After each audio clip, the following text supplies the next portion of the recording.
and who will be taking a session each and sessions together. They will introduce themselves. They are well known globally, and we would like to start this session. It's on dangerous goods, shipment regulations, compliance, and acceptance. So welcome all the speakers. Before we start, I would also like to welcome our president of AMTOI Services and request him to say a few words. Please, sir. Thank you, Anish. Good evening, ladies and gentlemen. Welcome to the AMTOI session on dangerous cargo. This is a very important topic in our industry, one which has been given a very stepmotherly treatment to date.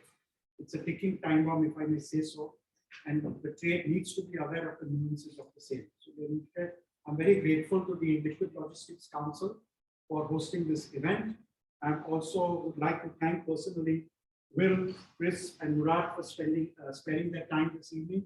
Will and Chris are in the midst of a political turmoil. Their prime minister has just resigned, yet they are here. So thank you, welcome, and we look forward to a very interesting session in the next couple of hours. Thank you. So on to you guys, please take the stage. Thank you. All right, thank you for that introduction. Hi everyone, I'm Will Bartle, work for Exis Technologies. I'm the Compliance and Regulations Manager there. Exis are a software division of National Cargo Bureau based in the US, not-for-profit organization with a mission of safety of life and cargo at sea. Together, the group is involved in providing training, providing software, doing container inspections, predominantly in the maritime industry. This presentation is going to focus on the IMDG code and the carriage of dangerous goods by sea. We're going to look at, just do a recap of what the IMDG code is, and then we're going to look at the notable changes in the soon to be released Amendment 4120 update. So first of all, just to recap, for people who might not be so aware of it, what the IMDG code is. It's the International Maritime Dangerous Goods Code, and it's an agreed regulation that sets provisions for the safe transport of packaged dangerous goods by sea, with the key objectives of protecting human life and preventing marine pollution. It's produced by the International Maritime Organization. We're a UN agency. They're involved in all sorts of things as well as dangerous goods to do with transport by sea. They're based in London. There's a picture of the building there, just alongside the Thames. The requirements of the code are based on the UN model regulations, often referred to as the Orange Book. These are produced by a group of experts. I think they're based in Geneva, and they look at the carriage of dangerous goods, not just by sea, but by other modes, so it's multimodal.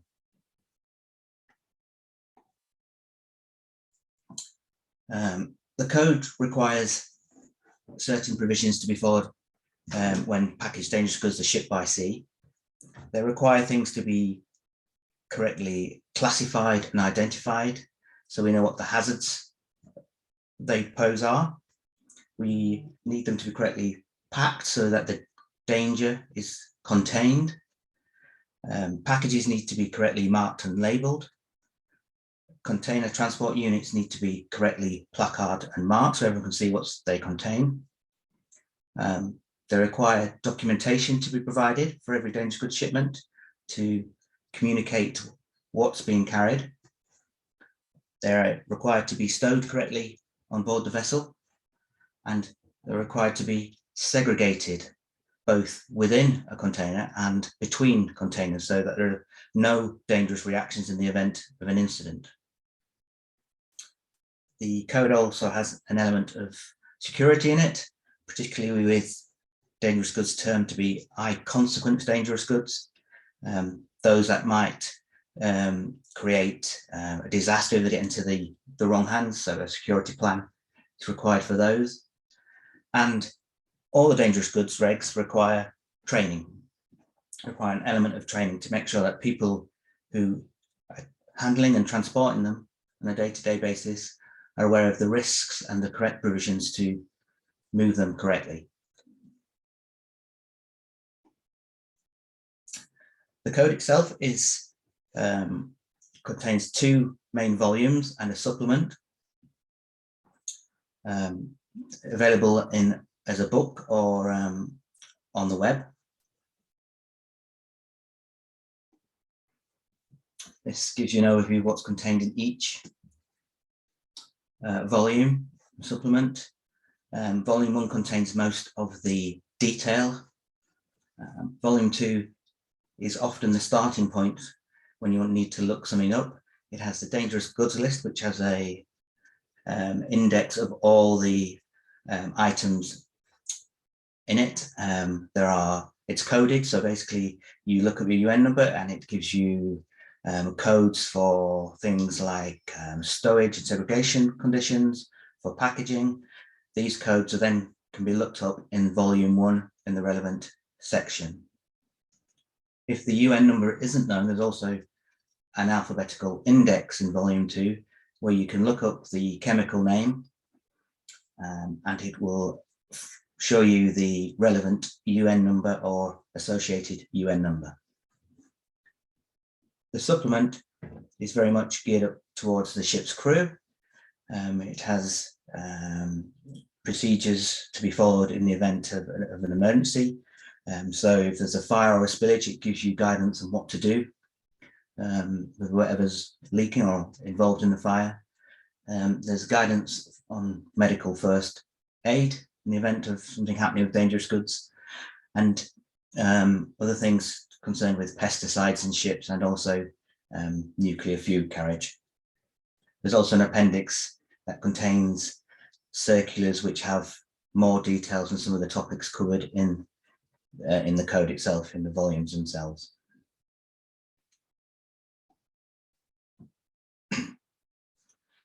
The code itself is updated every 2 years.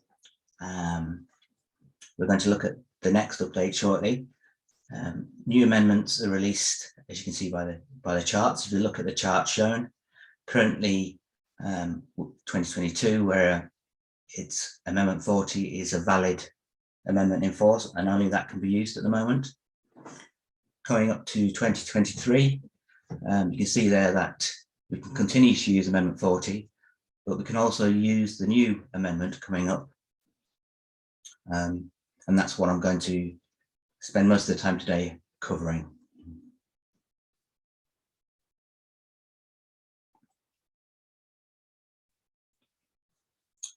So the next amendment to come up now is Amendment 4122.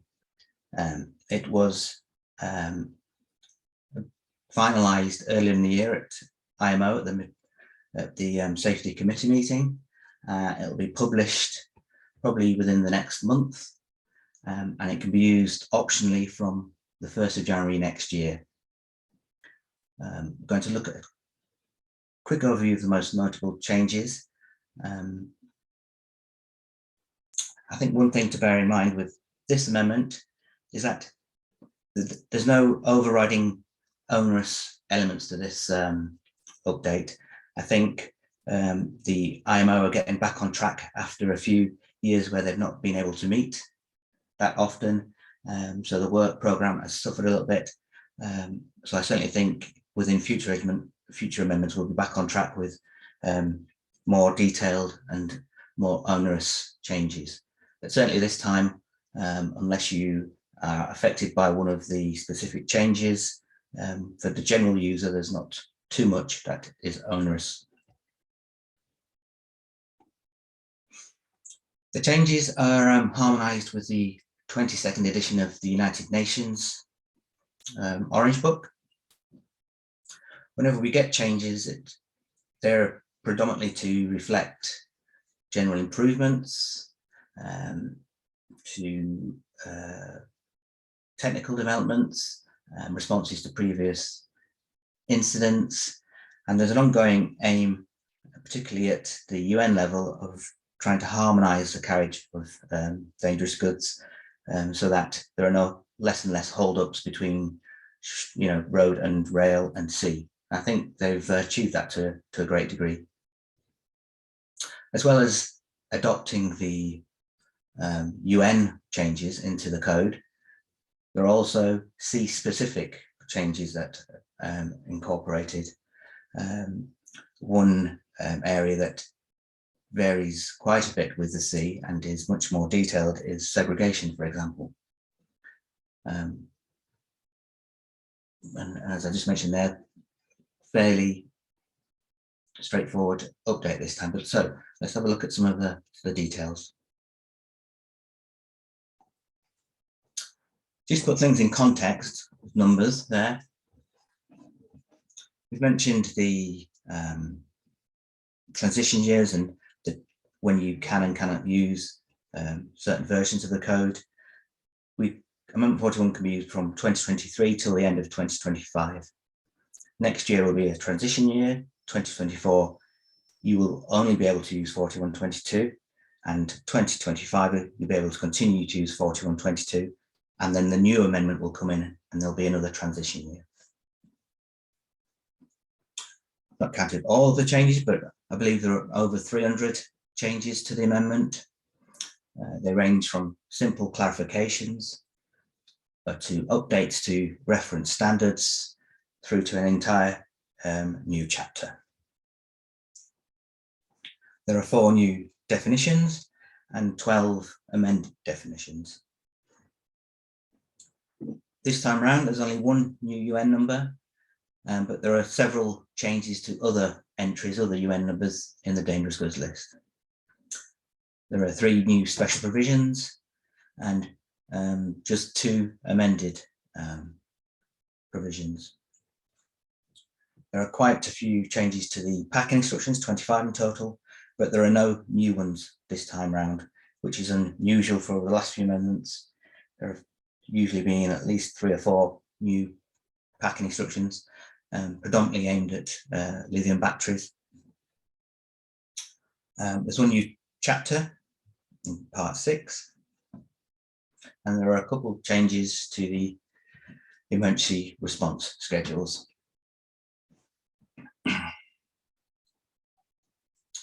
So looking at some of the notable changes, there are the usual updates to the self-reactive and organic peroxide tables in the classification part. These take into account new formulations.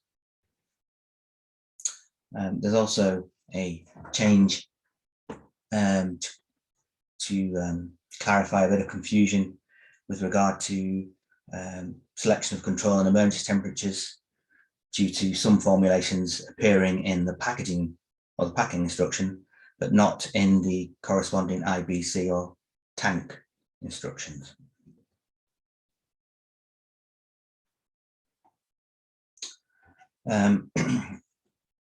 There, for the dangerous goods list, relatively few changes this time round.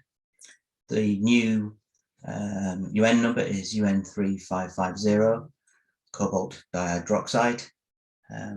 This is now deemed to be a poison inhalation hazard, so it has class 6.1.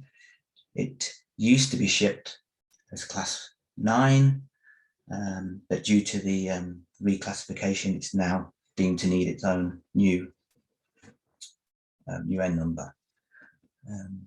For UN 1169 and 1197, it was at the behest of industry, they deemed that these 2 UN numbers were synonymous with each other, the provisions were the same, so it's resulted in 1169 being removed, and now there's just 1 entry, UN 1197, with a new PSN, extracts liquid.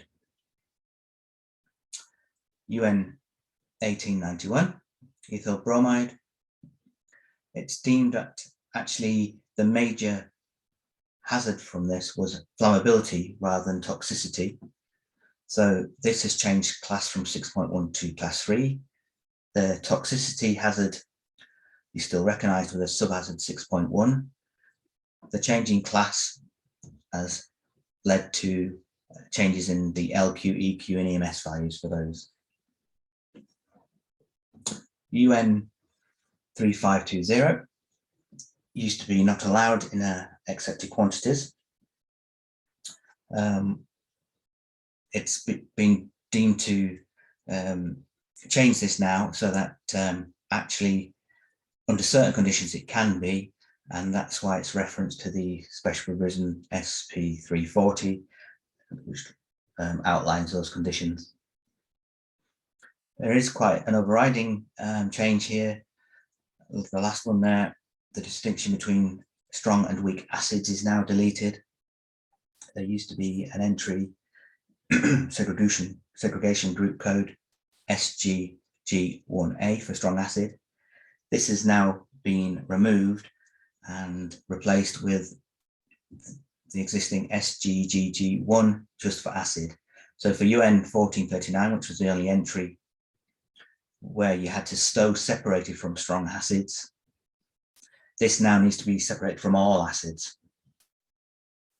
And where items were identified as a strong acid in the properties and observations column of the DGL, that distinction is now gone and it just refers to acids.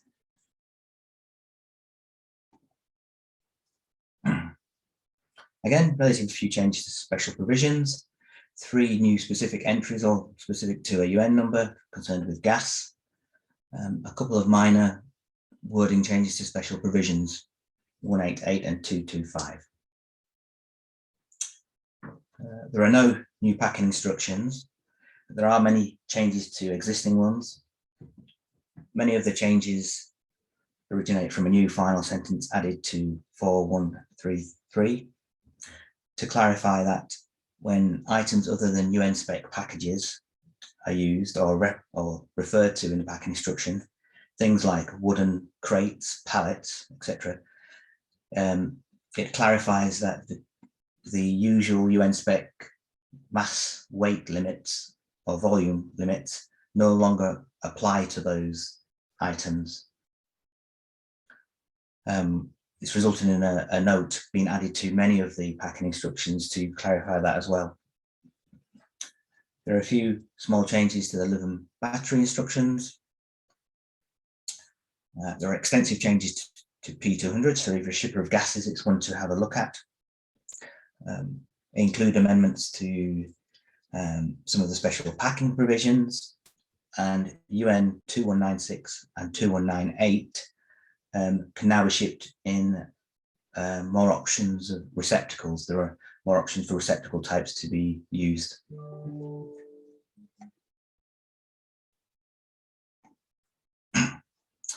The lithium battery mark, it was deemed that there was no real reason to have the telephone number on the mark, so that's now been removed.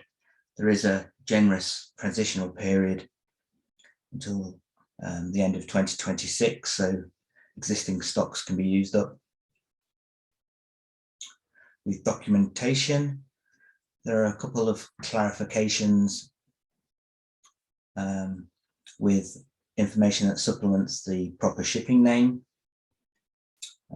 It's now identified in the documentation part that if your item is molten, it needs molten added to the PSN. Also, if your substance being shipped is under stabilization, then it needs the word stabilized added to the PSN. If stabilization is via temperature controlled, it needs the temperature controlled added to the PSN. I think these requirements have been there before, but it's just bringing it back into the documentation chapter to make it more apparent. A similar change to 514.517, sorry, used to be just specific to engines, and the requirement on some special provisions that apply to engines to have a statements added to the dangerous goods note transport document. It's now been widened out. It's not specific to engines anymore. So it just clarifies within the documentation chapter that there may be special provisions where you are required to add a statement to the transport document to identify that certain conditions are being applied with.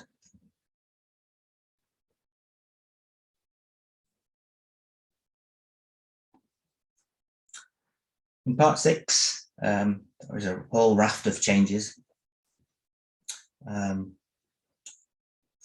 Quite a lot of them are to clarify the meaning of some of the terminology used, and also to clarify some of the meanings of the requirements.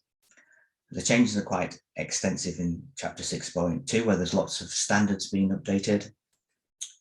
There's also a new chapter 6.10, which is applicable to portable tanks with shells made of fiber reinforced plastic materials. These have been around road and rail for quite a while, and have been used for quite a while, but never made it into the AMTOI code. I think Adam now makes it more multimodal, so that you can use these for sea shipments now, but there are certain conditions and approvals you need to meet to do that. And finally, just to reinforce the removal of the strong acids segregation code, SG75 is now removed from the table of segregation codes in 7 to 8.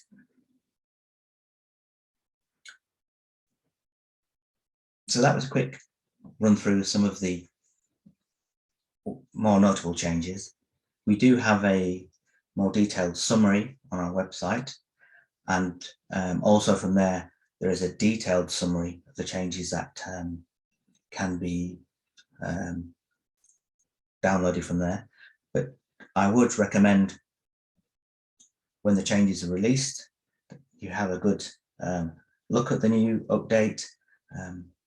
Although I mentioned it's not onerous, if there is a specific change to something you're involved in your day-to-day operations, then it's important to you take note of that and apply it going forward.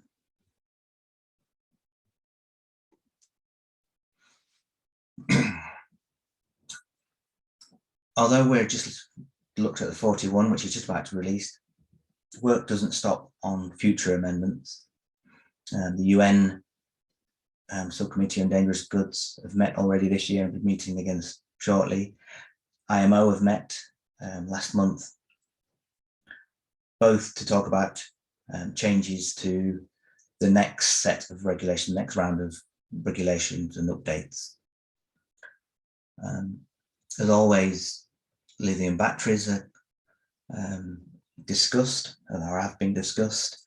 There's particular concern at the moment about used damaged vehicles on ro-ro vessels, because there's been several notable incidents with those where lithium batteries may have played a role in those. There is also talk of having a separate UN number for lithium batteries in vehicles, which may help with that.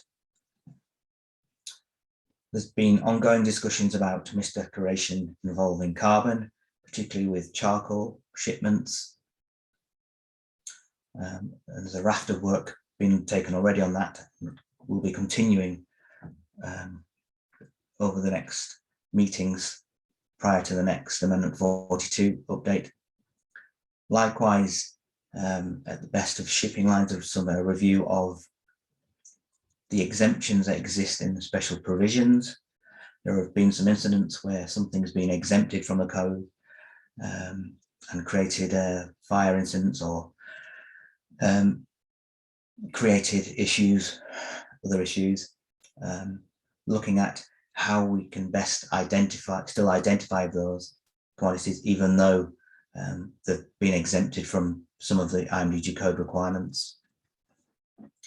There's a task to tidy up some of the remaining packing groups that are assigned to articles.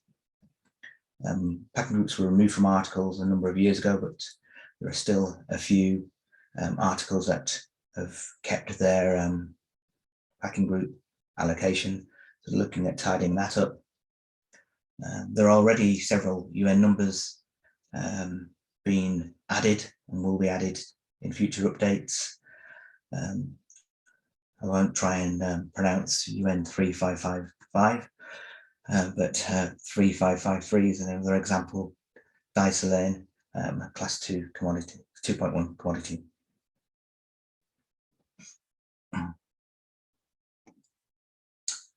So with all the changes going on, I think it's important to mention training, just as a final point here.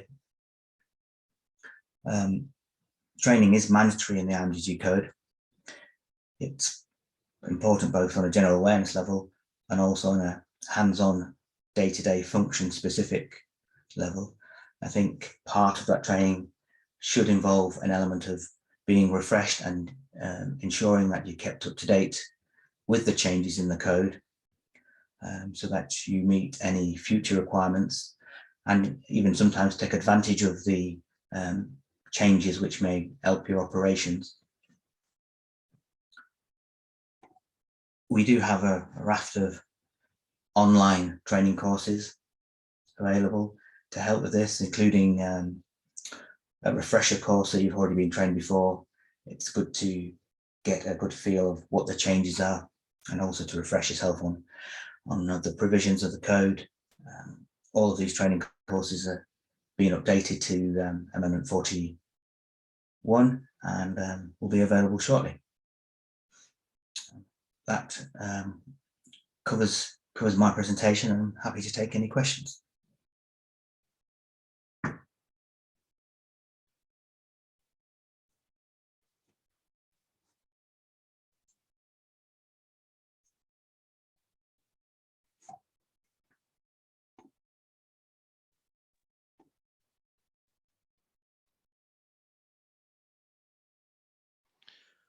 Thanks, Will, from my side. Very useful information from my side of things. There's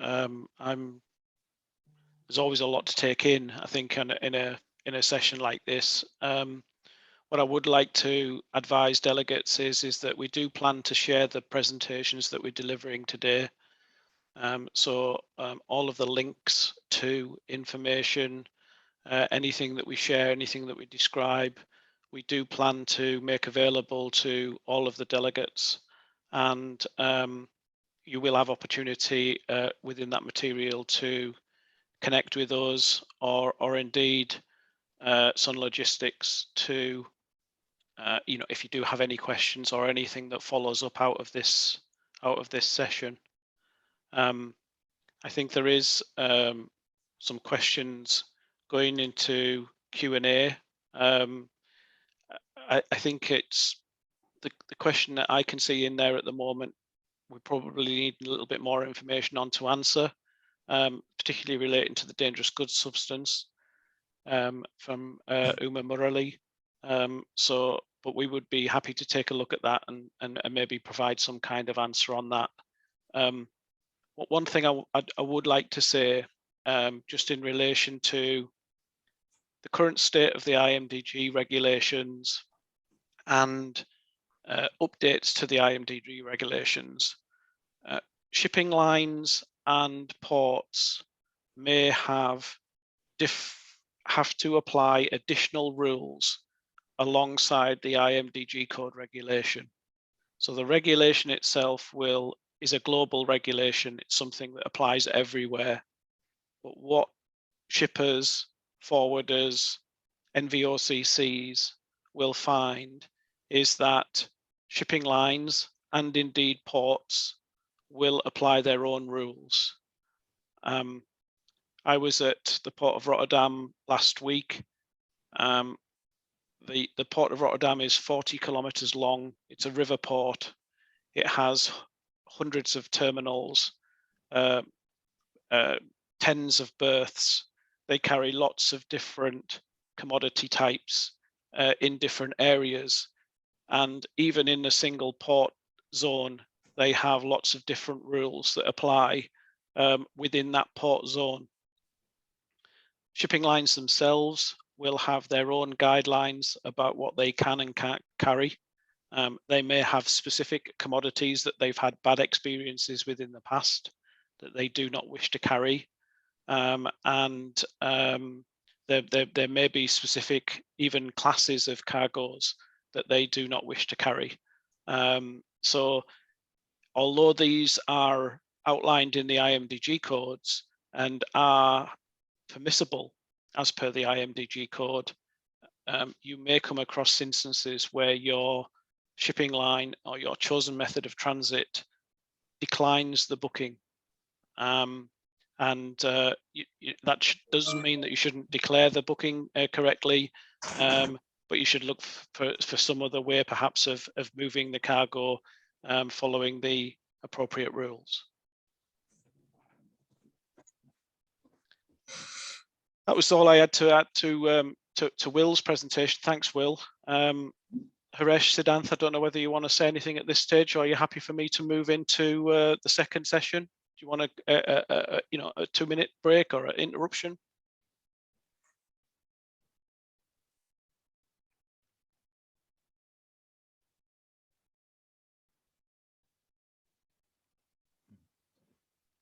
You're on mute to me, Haresh.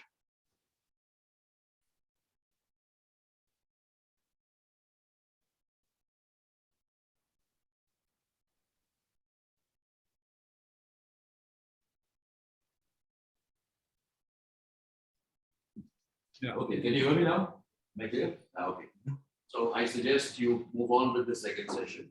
And what we'll do is I'll collect the questions at this end. And I'll put the relevant questions forward. And then we'll do a question answer session after your session. Is that okay? After all this. No, we'll do it. So we'll do it in between. As soon as your session is over, I'll collect the other questions and come back to you. I'm happy with that, Haresh. Thank you. I'll start sharing my screen.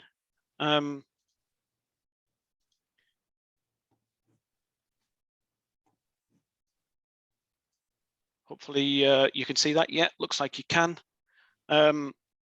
So this session that I'm preparing to deliver is around dangerous goods compliance, tools and guides.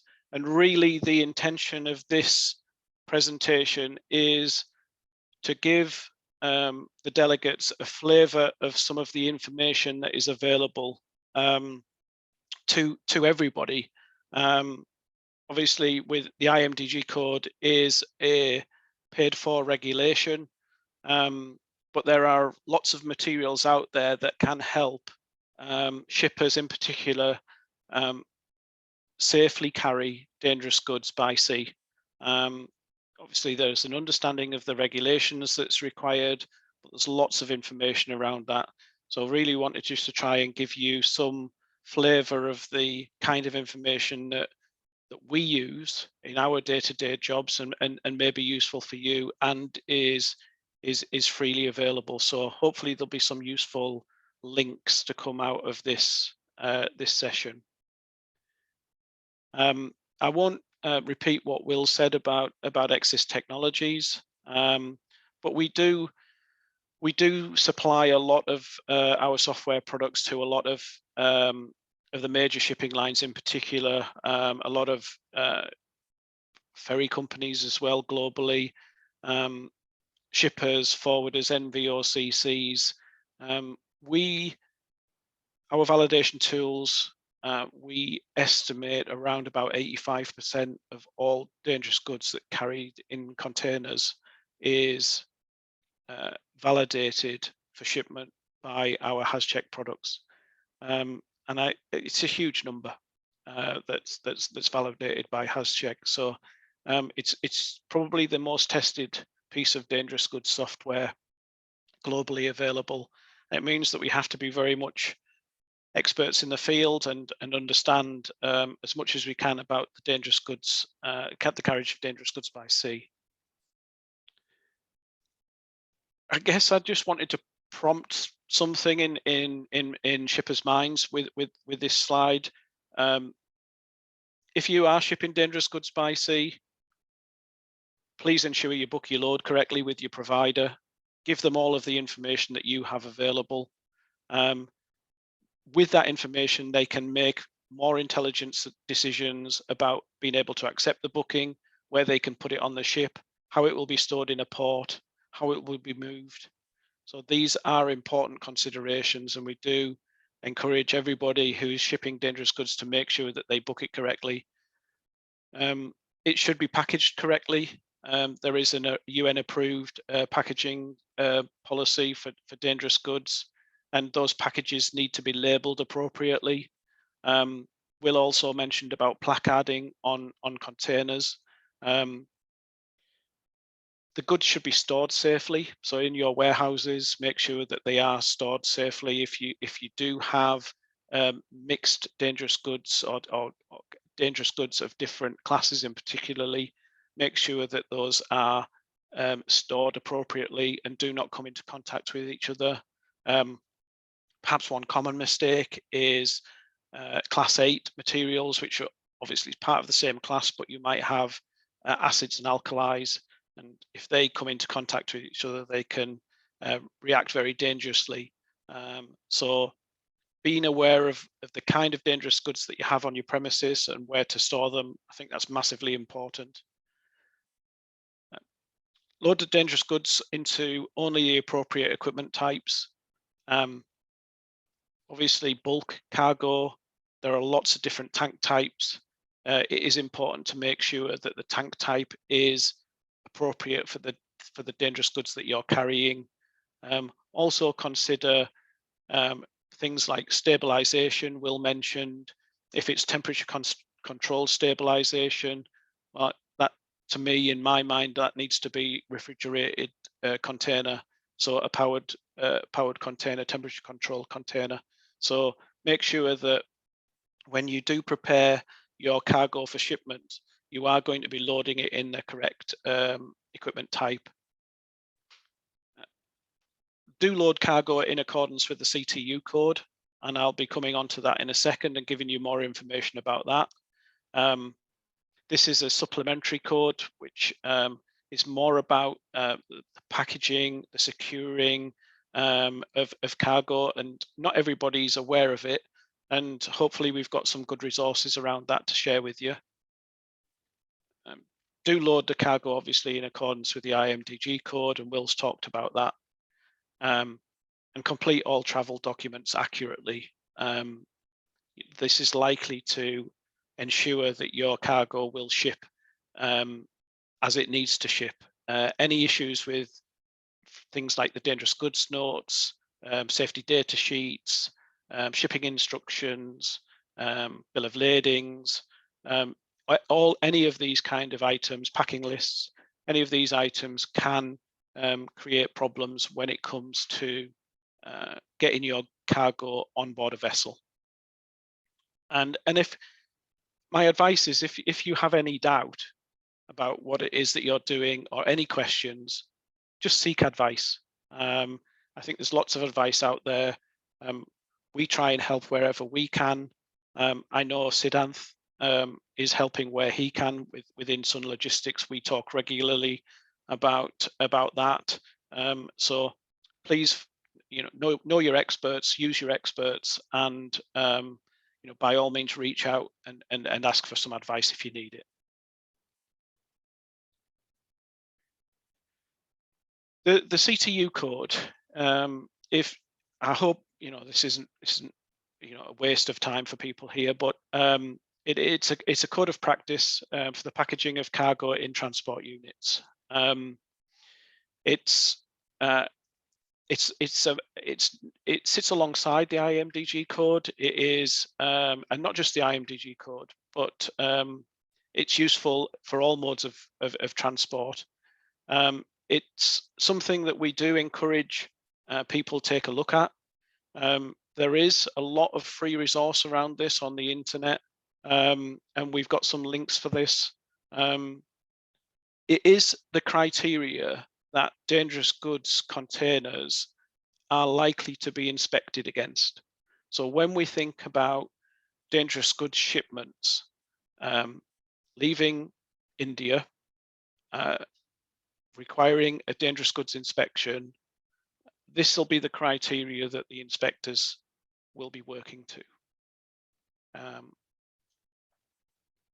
There is lots of resource out there. These are all links, and we will share these at the end. The Cargo Integrity Group has a CTU code quick guide. There is a wiki, which is online, where you can type in questions and get some answers.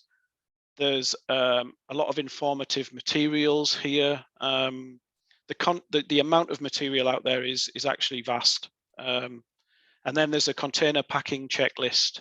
This is a really useful small format document which can help you to make sure that all of the steps that you should take when loading a dangerous goods container, you're actually taking them.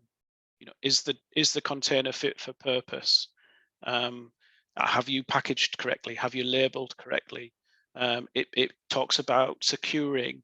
It talks about blocking and bracing in containers to make sure that cargo can't move. It's important from a safety aspect. It's also actually really important from a point of view of reducing the possibility of any damage to your cargo when it ships internationally.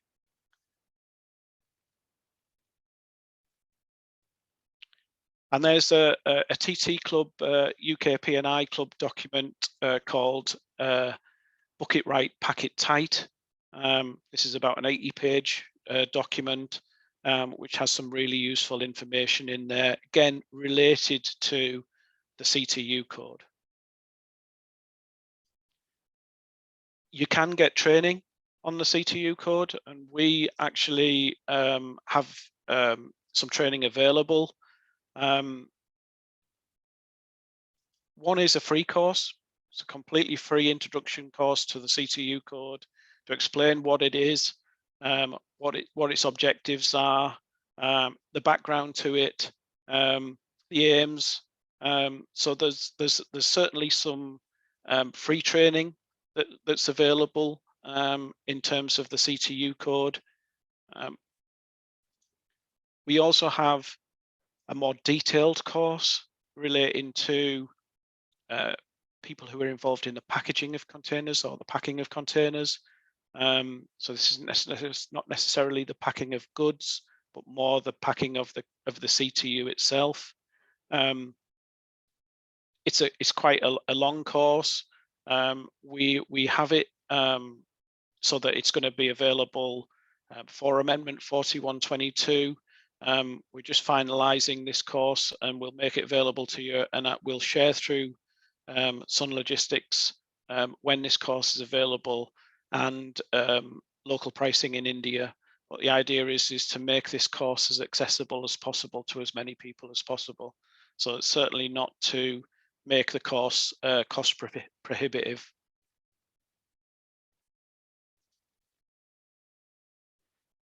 The IMDG code I touched on, it's not free. It's quite expensive, the 2 volumes and supplement to purchase.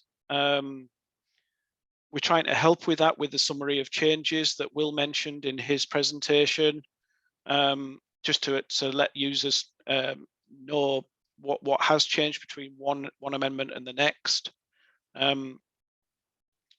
The full IMDG code is available as books or an ebook or a digital version.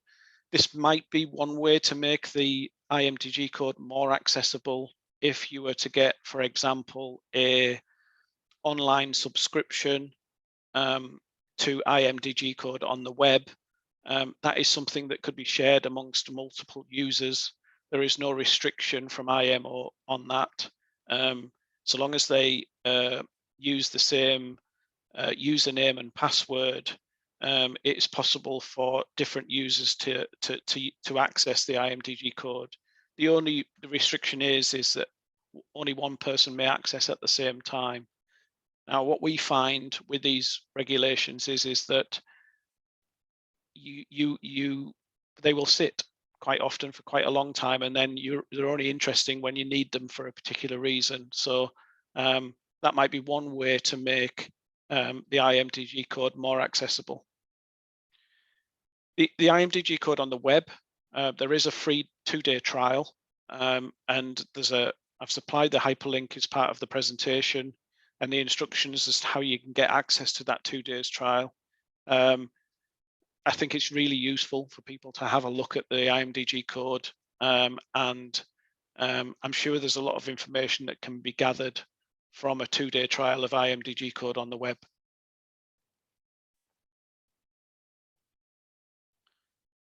In terms of helping users comply with the IMDG code, we have a range of compliance tools available under the HasCheck banner. We have a freely available HasCheck online trial.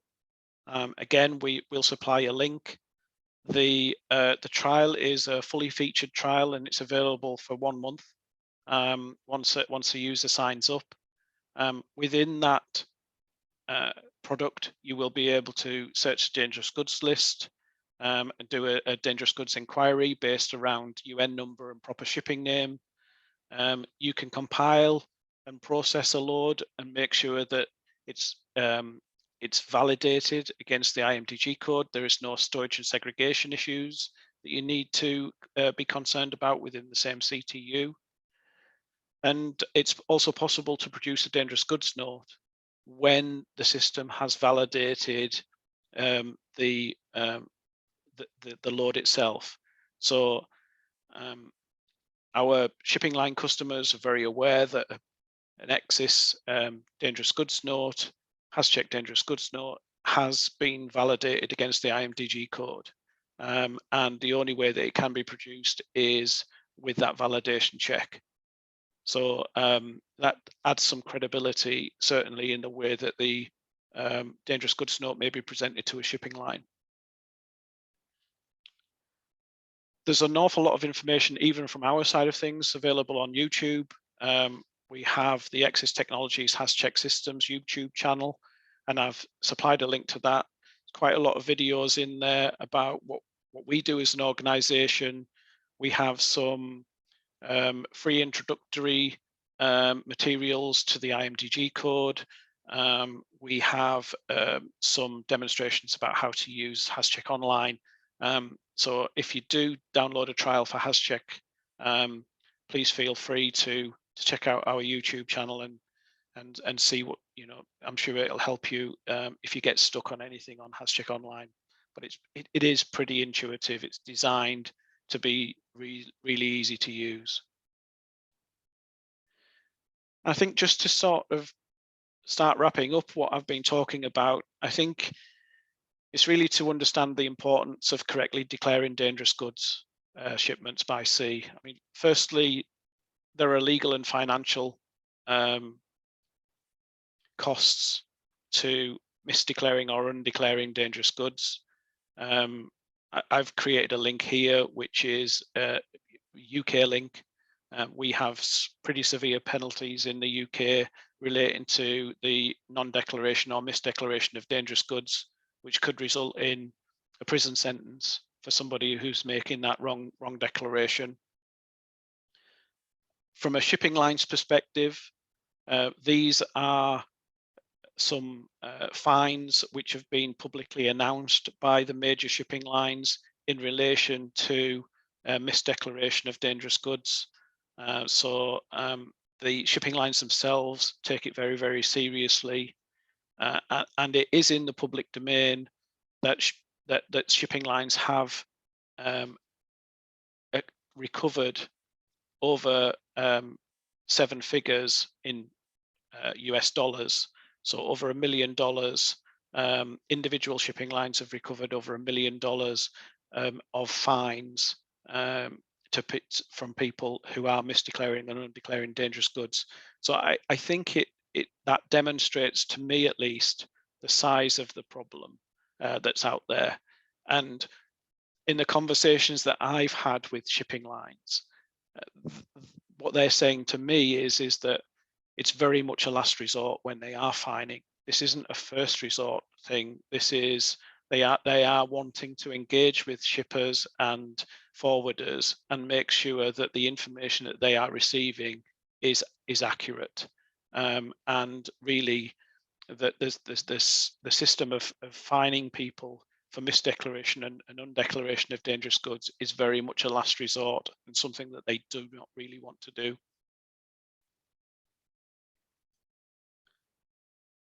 And this is, you know, we talk about the financial and legal outcomes of misdeclaring and undeclaring dangerous goods, but this is a couple of events that have been directly attributed to the misdeclaration or non-declaration of dangerous goods. So the MSC Flaminia in the Atlantic in 2012 was divinyl benzene, which was not manifested correctly.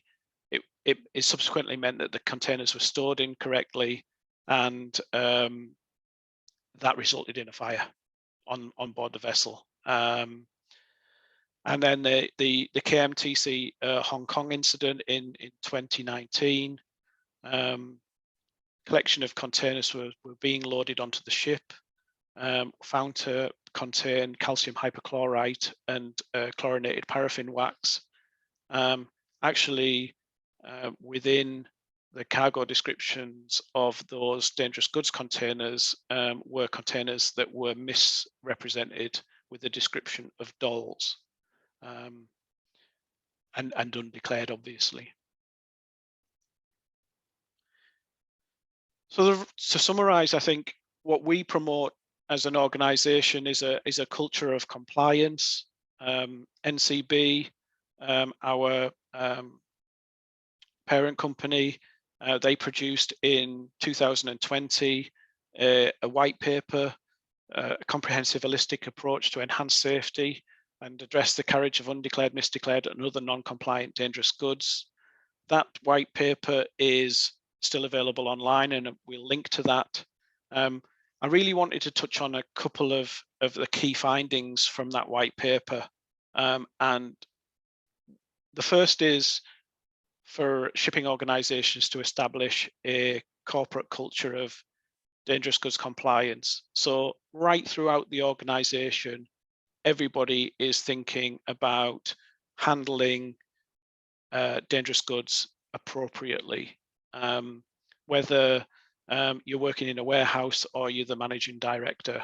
And I think it's hugely important to ensure that that culture exists within the organizations that you work with or you work for. And we're massively passionate about that, and to try and make sure that the standards and the cultures that exist within organization improve. And the other is, Will's touched on it already, to establish a compliant DG training program. It's mandatory for the IMDG code to be trained. So if you are shipping goods by sea and you're handling them, you're involved in the supply chain of those dangerous goods, you are mandated by IMO to be trained. We don't, you know, I'm not saying how you should be trained, but you need to make sure that you have training. You know, that we can help with that if you want. LSC can help with that. There are lots of organizations out there that can help. There's in-person training, but please, when you are dealing with it, please train your staff. And equally, if you are an employee, please ask your company about making sure that you are trained. I think it's a massively important aspect to this. It will give you the opportunity to question why you're doing things, and I think that's massively important. That's it for me for this particular presentation. Thanks for the opportunity to speak to you. I hope that's useful. I hope that the links that we supply are going to be useful to you all. Thank you very much.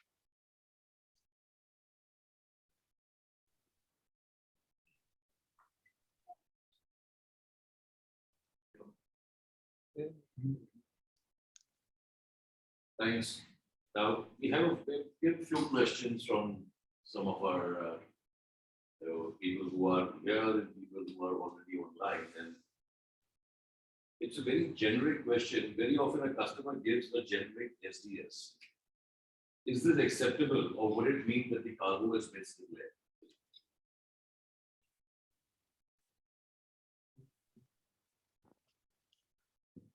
Sorry, Haresh, I didn't catch the end of that. Could you repeat that? Okay, so very often customers offer a generic SDS, a safety data sheet. Is this acceptable, or would it mean that the cargo is misdeclared? Safe. So we probably all jump in here, but from my side of things, the safety data sheet that is being supplied as part of the shipment should reflect the cargo that's being carried. The safety data sheet outlines the testing process that's taken place for the cargo that's on the safety data sheet. So if you supply a generic safety data sheet, you're actually supplying something which doesn't necessarily reflect the cargo that you're shipping, and in that sense, you are making a misdeclaration. So when we have these trainings, do we mention something like this in the training, that you need to make sure that the SDS is of the particular organization, specific to that organization and to that cargo?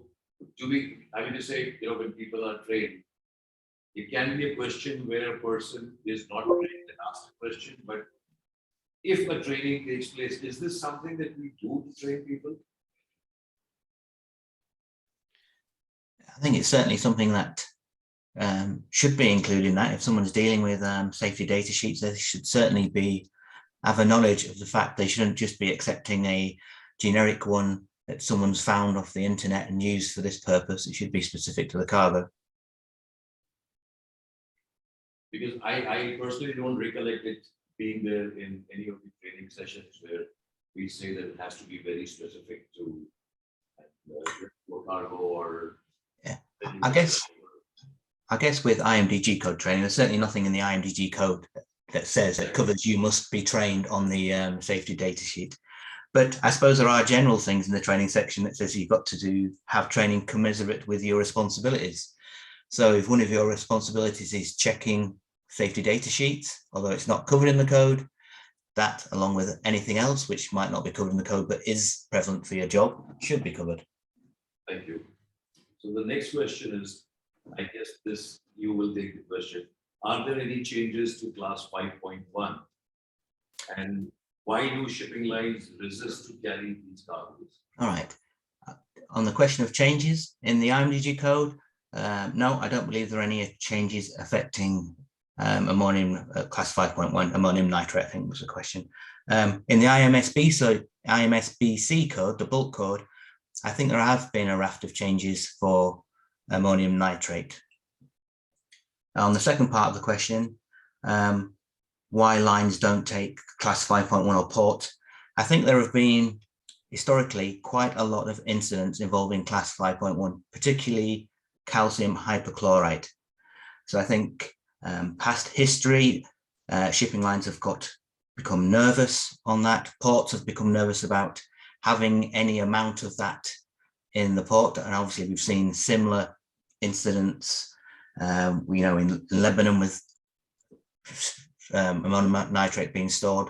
So I think historically there are issues and concerns with the class 5.1, and it was quite often simpler just not to take it than to try and put some measure of control in when you were carrying it or storing it. What I would say with the shipping lines, if you have class 5.1 to ship and you are struggling, then talk to your shipping line. I think more and more shipping lines are wanting to know their customers now. So you have a commodity and you can say, look, come and see how I pack this and how we take control and make sure we comply.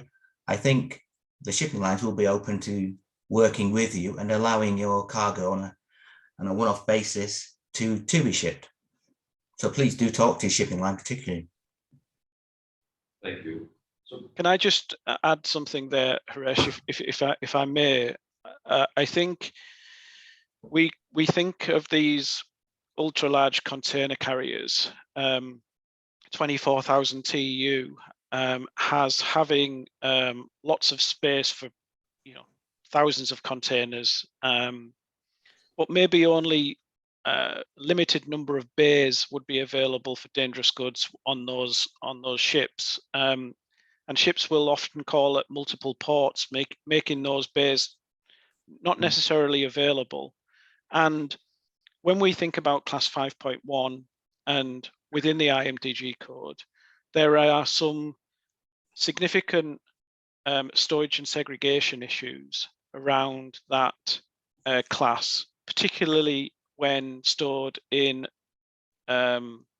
association with other dangerous goods. So you have this separated from, away from rules.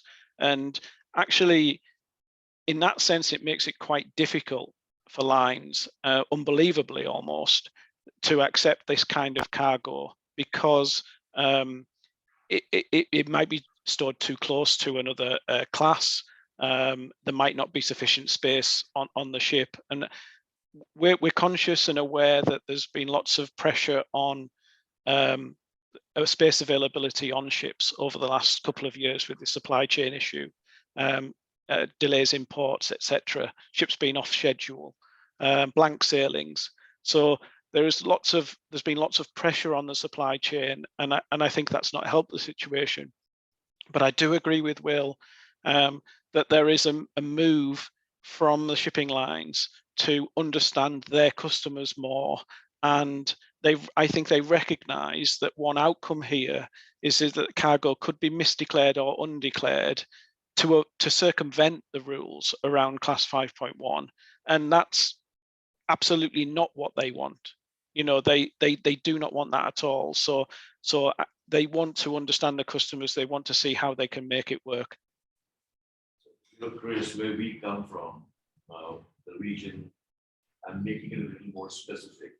That if I ask for a class 5.1 on a vessel from here, I might not get the booking. But if I can get my counterpart somewhere in Europe or US to ask for the same shipment from the same port of loading, there is a possibility, a high possibility that he gets the booking. So, I know it's not discrimination, we're not discussing that. What I'm trying to say is, where does this lead? Because, it gives us the impression that if we ask, we don't get it, but somebody else, somewhere else asks for it, they get it. Similarly, so when we spoke about the SDS, a lot of forwarders are scared when they give the SDS that you would know who the actual shipper is, and you may bypass them and then do it. So someone is also protecting their own business. Now, beyond training, trust is also something that needs to come in. So how do we sort something like this? I know I'm going a little off, but it's a call that needs to be made. And where does one stand? I think there are issues surrounding that. I know certain regions are looked differently from other regions. Maybe it's a location of where the lines are and something along those lines. But as we've mentioned, I do think talking to the shipping lines is a very good starting point to try and look at this. With the SDS, I think the lines, if you're sending an SDS to a line, I think, they will have their own data protection issues there and in place, procedures in place. I don't think the sharing and chasing of customers, if you like, would happen that much. But yeah, certainly, if you have specific issues on that of either of those natures, I would speak to the line. And I think the line. If I may add also, just maybe just a few words to that, Haresh, to what Chris and Will so far mentioned.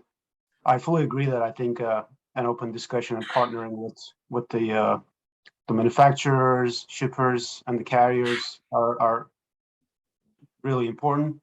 And recently, we're working with a bunch of carriers, some of the biggest ones, on as far as they pick their top clients. So let's say if they're carrying vehicles and whatnot. So we've come up with some best practices and training, and afterwards doing some inspections, and then potentially whitelisting these shippers. That means basically they would be able to book the cargo and everything, and then the carrier would have the peace of mind that they were actually properly trained, and then the inspections were done, were fine. So then they don't have to be inspected all the time because they were trained, and then afterwards the some checks were done. So that's pretty much happening more and more, I think, from what I see. So if that spreads pretty much worldwide, to all shippers, to your point, Harish, I think then there wouldn't be any difference what's the port of loading or who's making the booking, what location, because then we know that that's in the safe list. Yeah, I was just going to, sorry, Harish, if I just come back in there, I was just going to say, I think that we know that MSC, for example, have implemented this container inspection program for dangerous goods leaving India. And I think, in some ways that could be viewed as, adding cost potentially to the shipment, maybe adding time to the shipment before it is allowed to sail. But actually, the other way of looking at it is it can be potentially be positive, because the information that a company like MSC will gather from these series of inspections and from the standards that are going to be implemented at these shipping locations, that allows them and gives them more confidence in the processes that are in place with these shippers. And I think that this initiative, whilst it can be seen as negative in one way, may ultimately be more positive for Indian shippers in getting space on particularly the big carrier vessels. The MSC has done that, but they've done it in quite a lot of places out in India also. My take on my question was more that I felt that, because we are not trained enough, or we don't have enough people or personnel who are trained in dangerous goods, is one of the reasons why shipping lines do not, give us a rate or an acceptance. Then they do it because they feel that there is the person who's asking me the question or asking me for a booking knows what he's asking for. That was my take on the question that I asked. But I just wanted to make sure that what we get from. It's this culture of compliance again, isn't it, Harish? This a demonstrable culture of compliance from shippers that gives the shipping lines confidence that they can work and they have a really great relationship with the shipper. And I think you mentioned trust in terms of information on SDS. Perhaps there's a lack of trust from the shipping lines point of view. And I think when we talk about communication with the shipping lines, the idea there is that these trust barriers that exist can be broken down, and the situation will improve in the future. It's not going to happen overnight, but I think the more people that engage with the process and the way that shipping lines want to work, the more successful they will be. So good training is. That's the way forward, is what we all feel.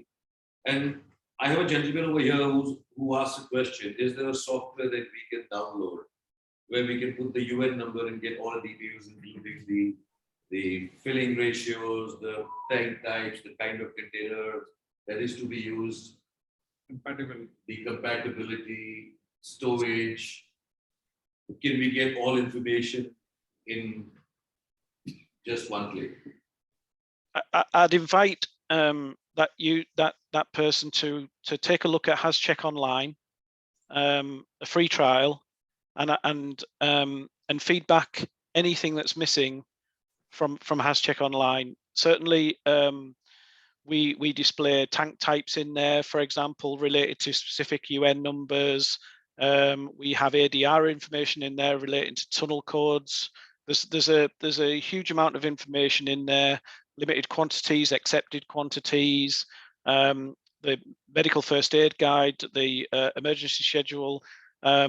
There's a huge amount of information that you can hyperlink to from a specific substance just in the inquiry option of HasCheck Online. So by all means, take a look. I will share the link with everybody over here. Yeah. I guess we'll now proceed to the third session, if we may. Sure, sounds good. Thanks. Let me share my screen.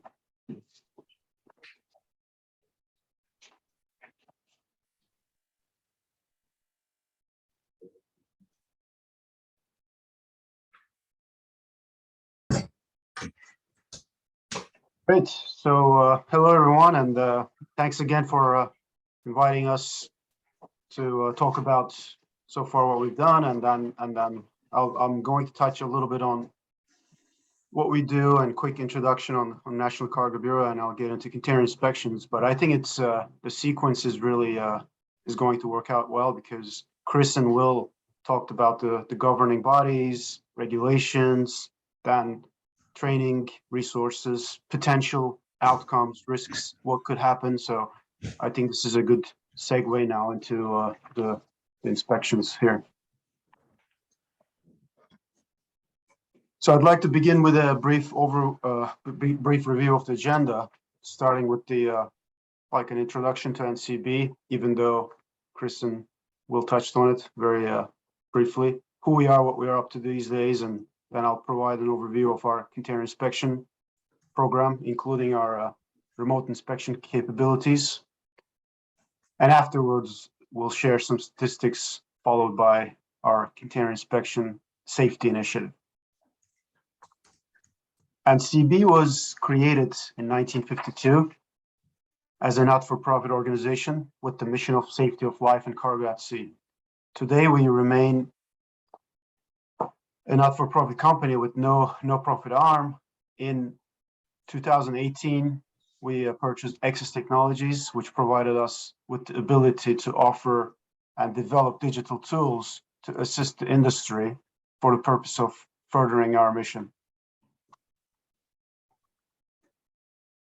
Moving on to container inspections, one of the ways we work to further our mission is through these inspections. We inspect around 25 to 30,000 containers a year at seaports, warehouses, at shipper and consolidated locations in the US and outside of the US too, with the remotes.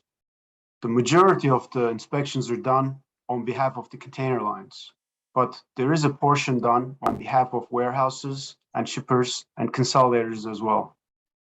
To manage these inspections, we developed an online container inspection platform. The platform was designed with the understanding that there is a lack of surveyors' knowledge in DG in some parts of the world. In addition to capturing all of these inspection data, there are quality checks embedded into the system.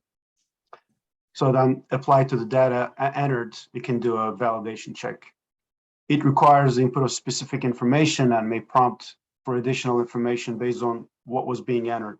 The system will then analyze the input, validate the pass or fail determined by the surveyor. For example, if the surveyor indicates a passed inspection, but the data entered indicates otherwise, the system will provide a pop-up warning, which must be reconciled before the report can be completed. Once completed, the system will provide a detailed report with the findings.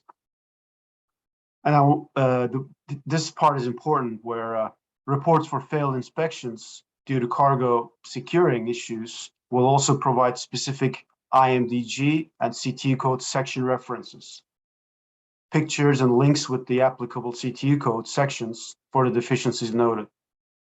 We're currently working also mini training programs to address each of the CTU code violations we frequently find.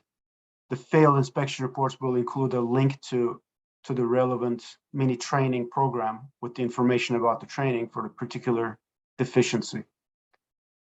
The system is also linked to HasCheck validation, which Chris and Will alluded to earlier.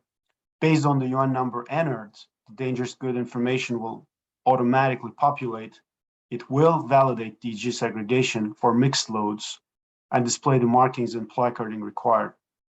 Since all the information is entered into the system and CV is able to check the quality for any given inspection if requested to do so.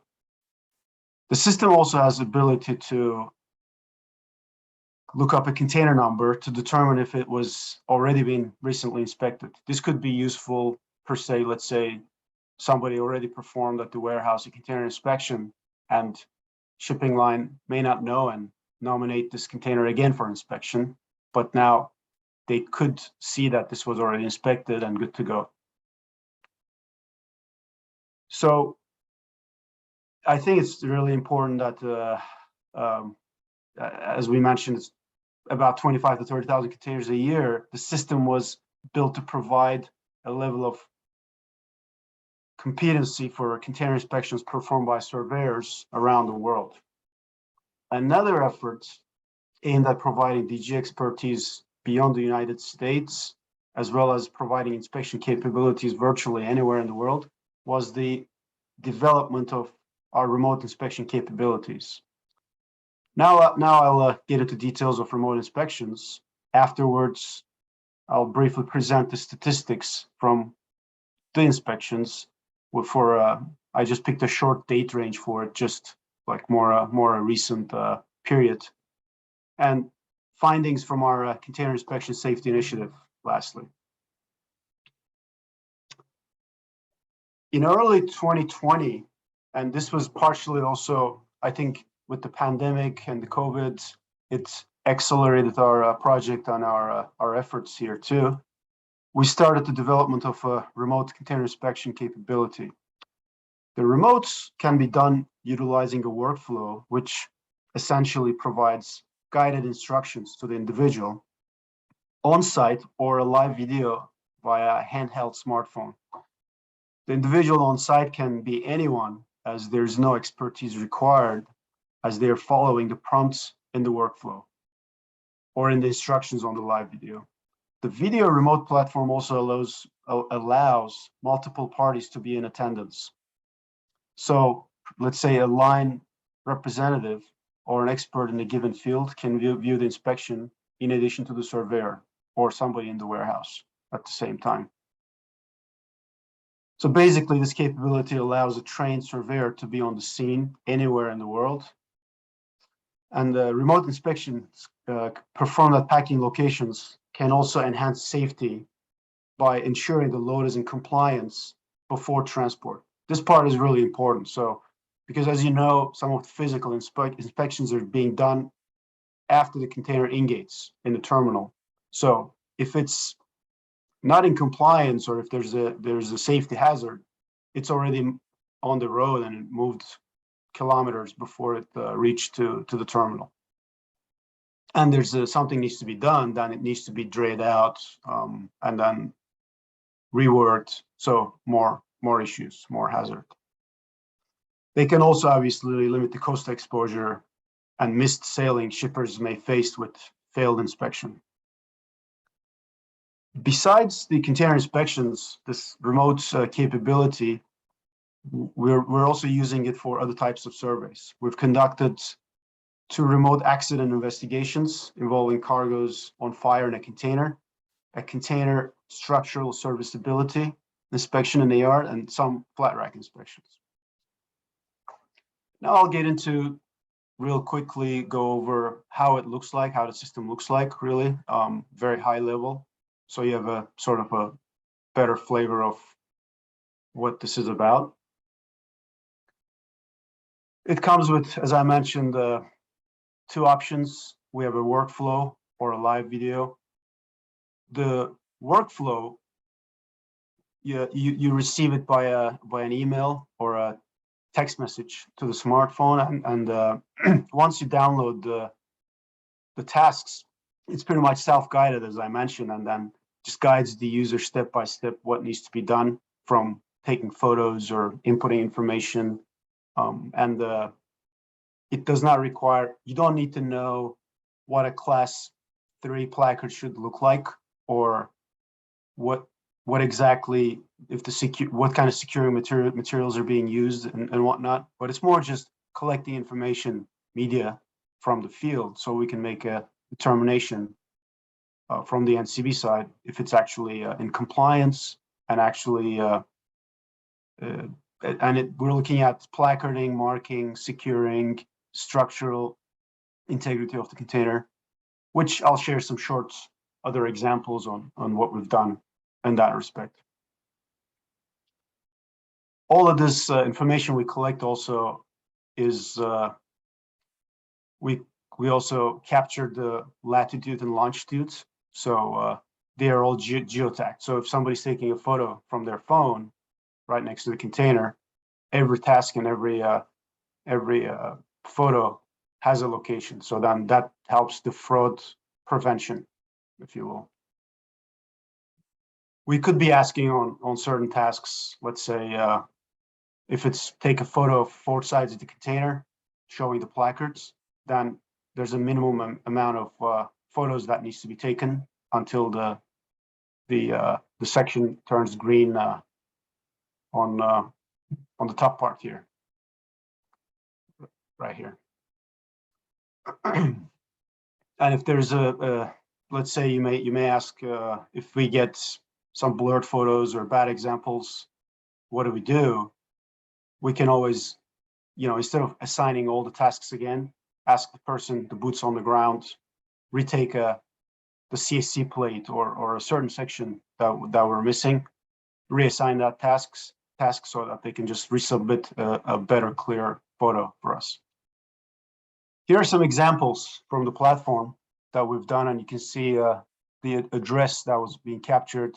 Some of these are South Florida, but yeah, some certain ones that we've done, and then how detailed they are, and how kind of it actually tells a lot to us about the container, how it was stuffed and what was being done, and if it was done correctly or not.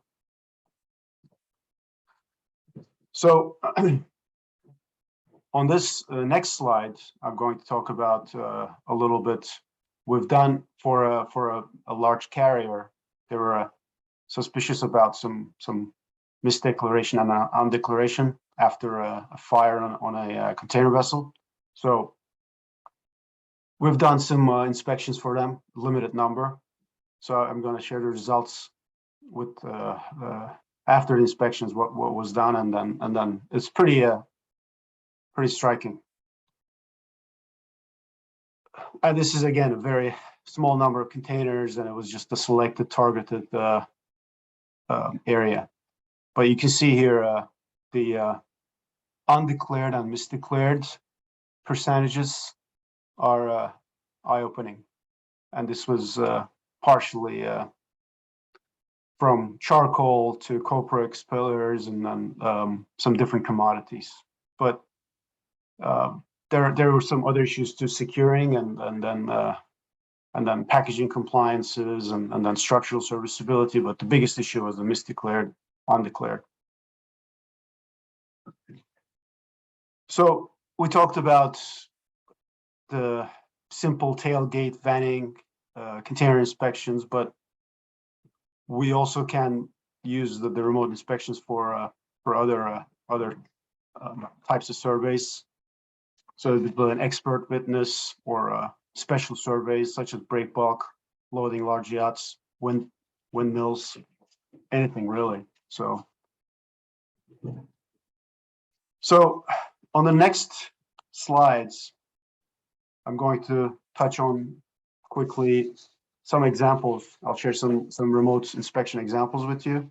And this particular one, let me just take a look at that.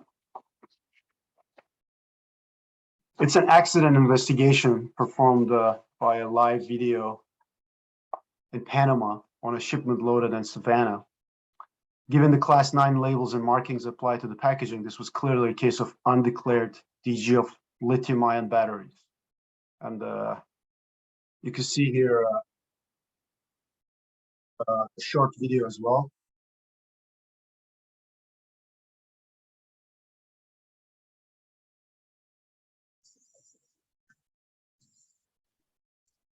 There's no placards on that CTU, is there, Murat? No, No declaration, no doubt as well. no, But inside, clearly labelled cargo, class 9. exactly.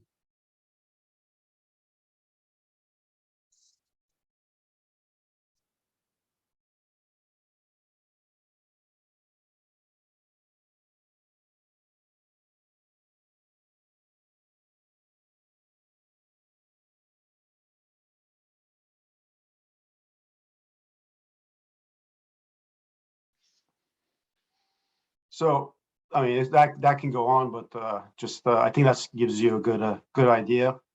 Another example of an accident investigation was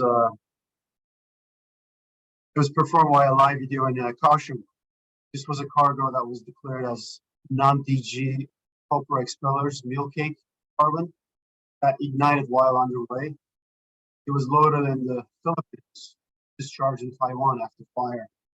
After investigation, based on the STS provided, it was determined that it should have been a UN 1386 heat cake class 4.2.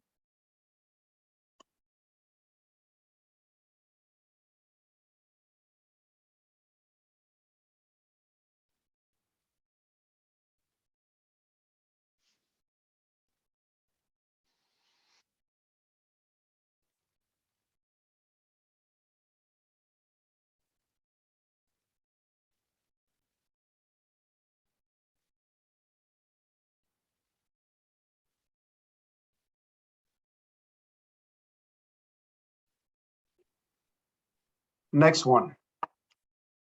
This is an example of we were contacted by a shipping line on after you might have obviously heard the massive explosion in Beirut, and this container was there for quite some time, over 10 plus years. So they were not really sure, and it was radioactive too, but then all the radiation was pretty much gone. But they were not sure if this was actually structurally serviceable and sound to be able to be lifted from there after the explosion. So we conducted a structural serviceability for them.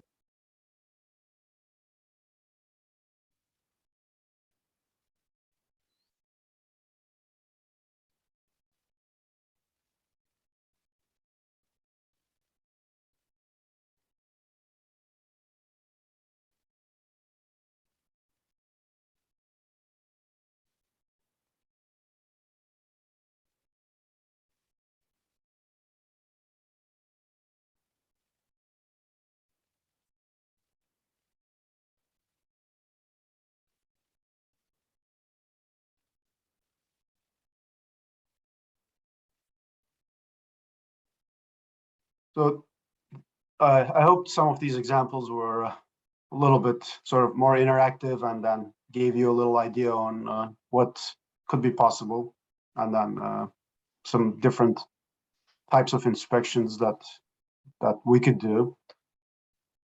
That leads us to sort of advantages of these remote inspections, and then obviously the first one is you get to interact with and direct interaction with the NCB surveyors and potential consulting as well. And as I mentioned earlier, it ensures that if there are issues, deficiencies, it's actually corrected before it moves while the doors are still open. So even before even the seal is put on. So then the supply chain uncertainties are sort of eliminated because you know that it's good to go, and then the shipping line knows that this was inspected and then it's in compliance, and that's it. So there won't be any missailing or anything like that. And we've noticed over the years that even though there are lots of great, capable, and very knowledgeable surveyors worldwide, there's a lack of dangerous goods related specific knowledge around the world. So this gives us a little bit of an opportunity to sort of assist any time there's an expertise or a question is raised or any consulting is needed in that regard. That takes us to the next part. So another benefit of these things are the training. The people responsible for packing the container, they have direct access to an experienced surveyor. The surveyor will be able to point out and help to remedy any deficiencies, such as missing placards, insufficient securing. This interaction will facilitate the training of the packers, help them become more aware of the regulations and CT code for cargo securing. Over time, more and more packers will be experienced in the correct procedures leading for safer supply chain.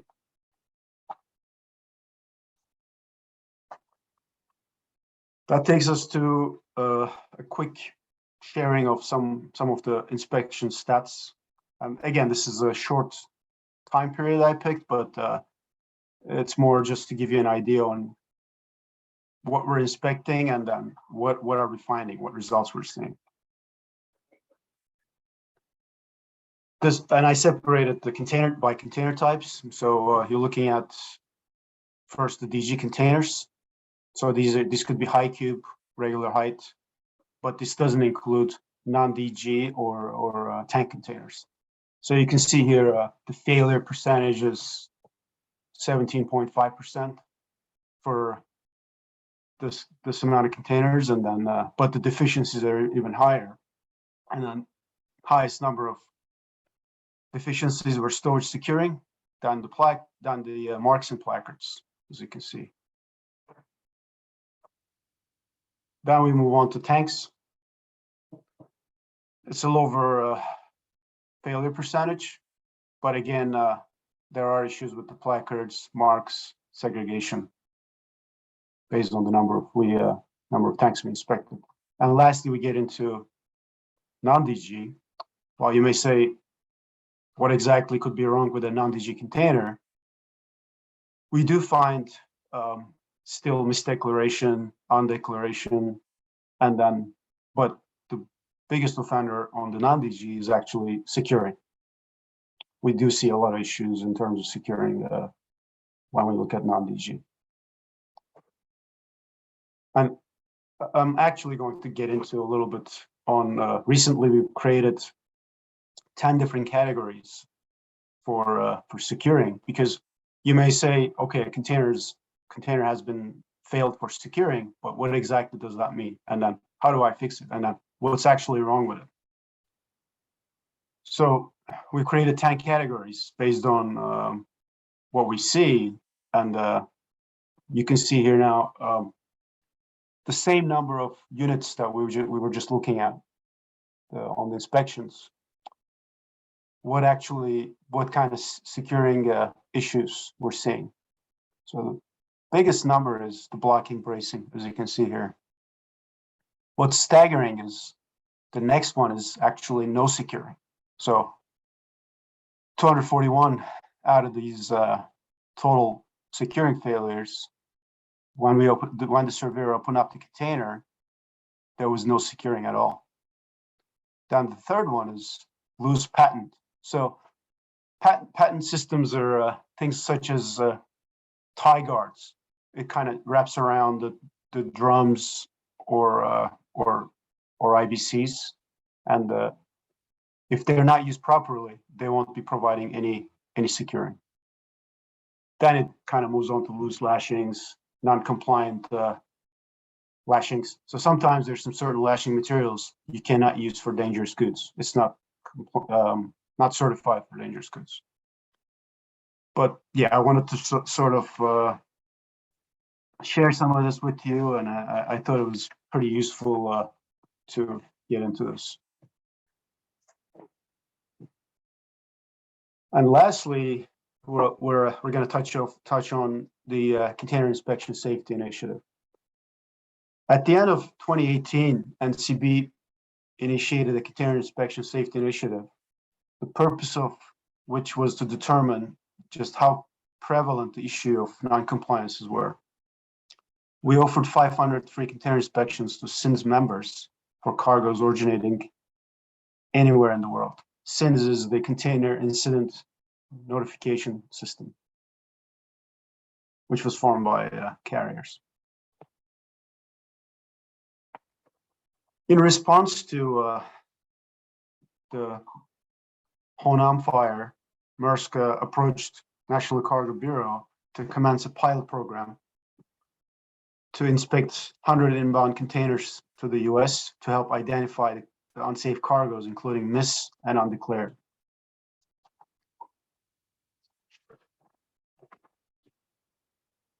And this was we saw this as a terrific opportunity, because although we inspect 300 containers, 30,000 containers annually, the vast majority are exports from US, as lines want to ensure that the cargo is safe before loading onto their vessel.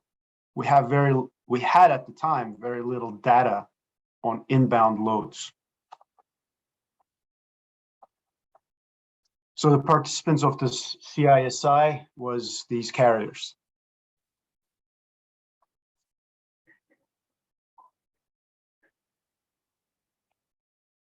In a major fire on a container ship, many times the root cause is uncertain.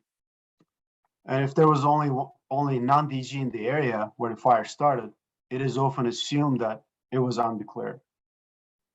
This initiative was an effort to reveal the level of dangers that exist on every voyage.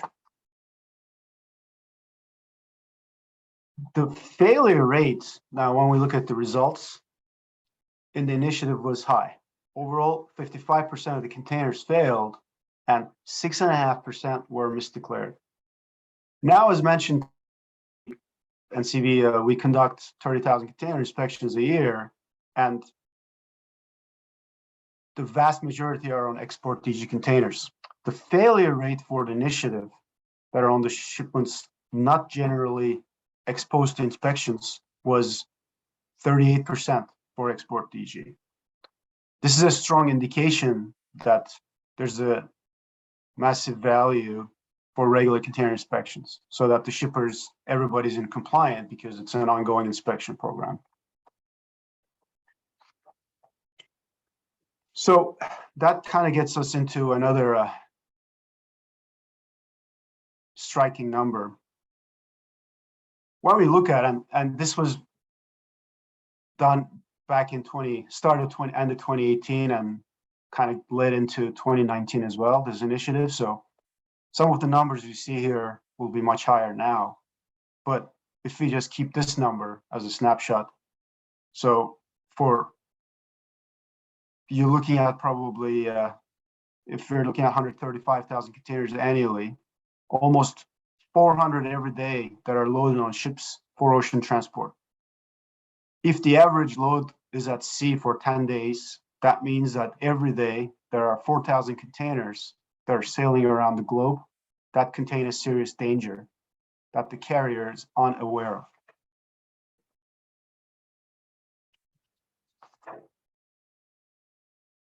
The result was that some containers loaded from various ports around the globe were inspected upon discharge in the US, and some US export containers from lines that did not have a container inspection program were included. And we can see here, it's a lot different than what I showed you earlier on the tanks and all that. These numbers are much higher. That takes us to pretty much to the end, but thanks again for inviting us to share our perspective, and then happy to entertain any questions.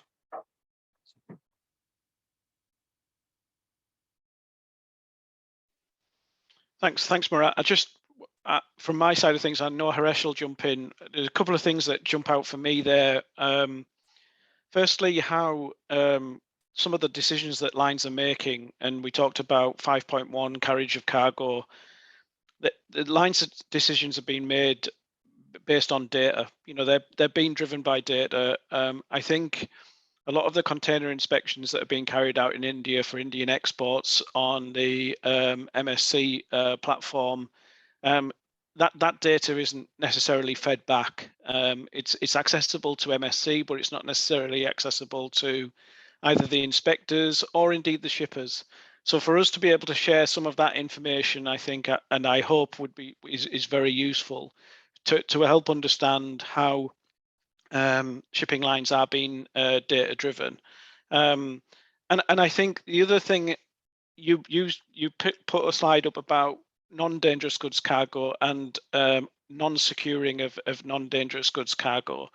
And I think it also indicates to me why shipping lines are interested in cargo which is obviously non-DG, but of interest to them. And the one that springs to my mind straight off the top of my head is steel coils, for example.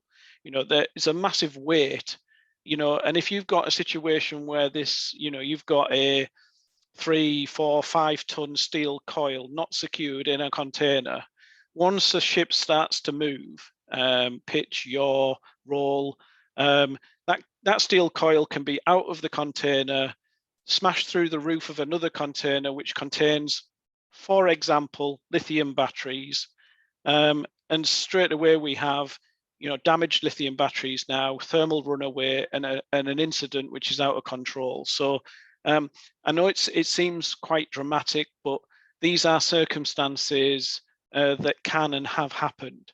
The SINS group, they have reported 42 ship fires so far this year. These incidents are happening. The causes are difficult to get to. Sometimes there are multiple causes, and that's why it's difficult to get to a final decision.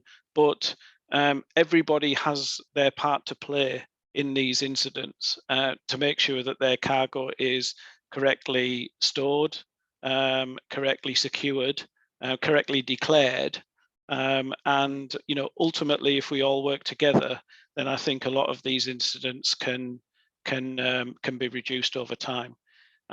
I think you know, I've got some slides, but I know we're running short of time on the cargo screening that's taking place within shipping lines. It's another tool in their toolbox. They have container inspections. They may target container inspections based on the cargo screening that they're performing. They have a huge amount of data available to them. You know, to be sure that the decisions that they're making are based on the data that they have available to them. So, sorry, Haresh, that's all I wanted to say. It's absolutely fine, Chris. What really amazes me, Chris, over here is that, you know, by one end we say that when we do IMDG, the IMDG code is mandatory. Okay, you have to be trained. At the same time, or in the same breath, a CTU code is non-mandatory. Why is that? If I, you know, it's like telling somebody you need to have seatbelts in your car, but it is not mandatory to wear the seatbelts. It's something amazing, because unless and until I know what the cargo is, as a shipper or a manufacturer, I am already stuffing the cargo, putting it into the right kind of, you know, packagings. I'm doing everything right. But I really don't know about CTU because it's not mandatory, and then it goes and then it leads to an accident, and still it's my fault. So, you know, there are some things that we should also look at where it is possible that the CTU code should also be made mandatory somehow, and if nothing else, at least for dangerous cargo. So, you know, that should be the first step that I think. Now, that's what I think. What people really need to understand is that, you know, in today's day, when we say MSC has come up with doing these inspections, if you ask me personally, I feel it's the best thing that's happened to me. Reason? People who were under a misconception all the time, thinking that what they were doing was right, and now learning something new is helping. And this is how you should look at something like this. So, you know, but at the same time, a company like MSC does it. The other big organized shipping lines, they say, oh no, we don't want to do it because we might lose our customers. So when they decide they will lose their customers, then safety is not a factor, and then one line does it as a factor. So there are various things that, when it happens right on top, it should not be that people down the line should be the only ones who should be blamed. Let's look at the broader picture, and that is what I want to comment from you guys on. As a final comment before we close this, that's something that I would like to hear, and we would all like to hear from.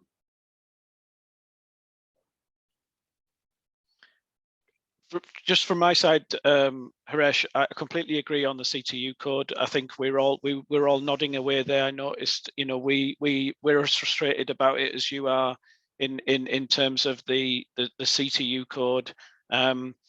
It's guidance, but it really should be mandatory. It does have a massive effect. I think you mentioned there about MSC and about their policy to inspect all export dangerous goods. A lot of the data that's available out there, and we work very closely with a number of other lines. We think that we will see more targeted inspections globally. So Murat commented it there about the possibility of remote inspections or inspections outside of the US, and there are moves that to trial different areas globally where major problems exist for major shipping lines. And I think whilst MSC have made this initiative in India, we will see other lines making similar initiatives in potentially other locations, and maybe more targeted inspections in India, for example. So it won't necessarily be a case where everything is inspected, without question. It will be a situation where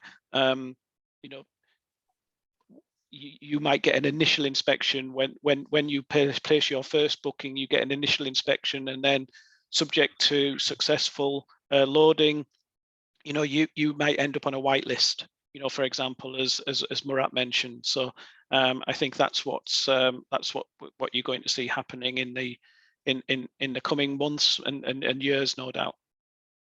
Thanks, Chris, for mentioning that. And matter of fact, we're actually now starting a pilot right now with a carrier in South Africa for remote inspections. So, and I'm sure, as Chris alluded to, it's going to expand pretty rapidly to other locations. I really look forward to it. I would be happy that if something like this comes, it makes our country a safer place, and the cargoes moving from our country to other countries, safer cargoes to move. So I think it would be a wonderful thing if something like this happens. One last thing, majority of us over here are basically more into tank containers and liquid cargoes. So tell me something about the inspection of tank containers, liquid cargoes, and why CTU also comes into play over here. I think it's a very important question for people who are physically here and people who are online. And many of us are into the tank container business, and it would really give us some clarity. Sure. So I can take that on. So specifically talking about tank containers, I think I can kind of sort of touch base on what our inspection covers in terms of tank, what we look at, and then what's actually in relation to CTU code is, because yes, we're not talking about securing or anything, but let me, I want to bring up something first, just to make sure I cover the bases here. There we go. Okay, so as far as the CTU code, I mean, the inspection for tanks, they start with, just like the containers, from the documentation level, what was declared, and then what we look at is we kind of basically look at then what we're seeing in person is actually what was matching what was declared.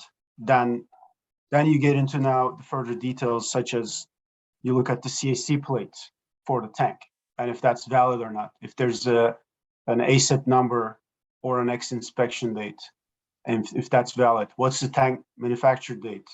And for the instructions marked, like what kind of tank it is, it's T1 to 2, 3, whatever it is, and then is the tank authorized for that commodity? That's the other thing we look at. When was the last pressure test for the 5-year one? And if that's visible, then the last visual inspection, which is 2.5 years, if that's valid. Does the tank have a bottom outlet valve? And then based on that, if the bottom valves are authorized for that commodity, then what's the maximum permissible gross mass? Is that exceeded or not? Then it goes into placarding, obviously.